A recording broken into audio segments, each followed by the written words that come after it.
E agora a gente vai comentar a decisão do governo Trump, né? Que retrocesso. Anunciou que derruba o plano de energia limpa criado por Obama, e a gente vai conversar sobre o assunto com o professor da ECA, professor Pedro Luiz Corsi, sempre participa conosco aqui às sextas-feiras para falar de meio ambiente. E um destaque ruim hoje, hein, professor? Bom dia.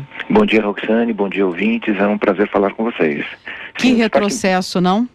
Sim, sem dúvida, né? O carvão, ele ainda responde por 1/3 da geração de energia nos Estados Unidos, mas essa participação, ela seria gradativamente reduzida até 2030 por força de um plano do governo Obama, né, de se adequar ao Acordo de Paris, né, que prevê a redução das emissões de gases de efeito estufa, né?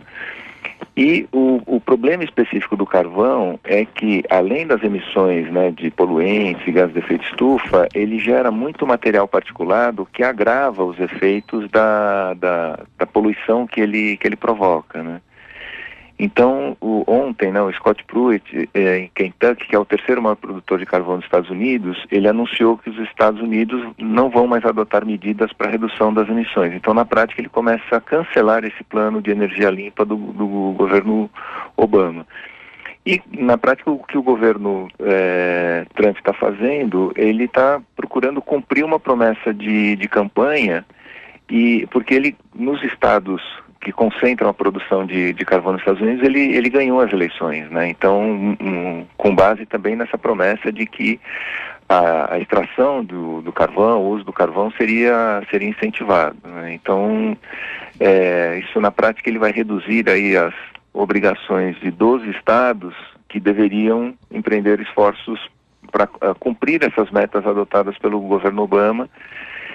E essas metas previam que até 2030 as usinas de energia teriam que cortar suas emissões em 32%, tomando como base o nível de emissão, né, do ano de 2005. Tá? Professor Pedro, bom dia. Sim. Ferraz Júnior que está falando, eu sou jornalista da Rádio USP em Ribeirão Preto e visita hoje aqui ao estúdio em São Paulo.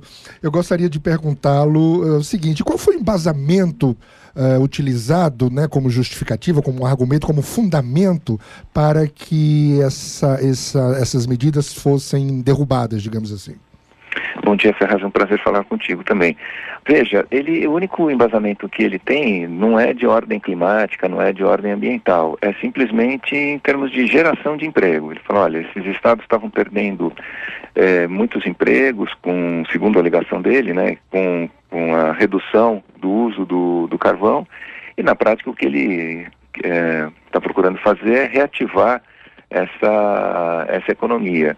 E ele já deixou bem claro isso mesmo antes das eleições, né, antes dele ser eleito, que ele não acreditava, né, nas mudanças climáticas, né, na ação do homem alterando o clima, e na prática ele não precisa, segundo a argumentação dele, adotar nenhum critério científico para empreender essa nova visão, né? Simplesmente é uma visão econômica de geração de empregos, né? Sem qualquer preocupação com as emissões ou com as consequências disso. Agora, essa medida ela pode ser contestada nas cortes judiciais? Então, está previsto que vários estados deverão entrar com ações, tal, contestando isso, né? Ou seja, não o caminho não é tão simples quanto talvez ele gostaria que fosse.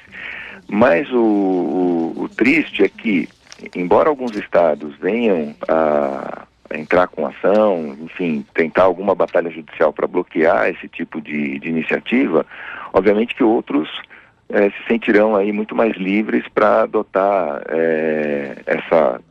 adotar o carvão como fonte de energia ou aumentar o uso do carvão. Quer dizer, na prática, mesmo considerando que pode haver aí uma batalha judicial ou vários estados aí entrarem com ações e tal, isso é um serviço muito grande porque mostra que o governo Trump realmente não está preocupado com a questão das emissões, e mesmo para aquelas pessoas que são céticas em relação ao aquecimento global, mudanças climáticas, o carvão, ele é um combustível extremamente poluente, né? E isso não é de agora que se comenta isso, né? Tem estudos que a revista Lancet publicou na década de 50 um estudo clássico mostrando a relação direta entre emissões de carvão e mortandade. Então, assim, é algo que já há mais de 60 anos... O próprio plano, né, professor Pedro, tem cálculos, quer dizer, ninguém acha nada. As coisas são estudadas e baseadas em dados científicos. Esse plano de energia limpa,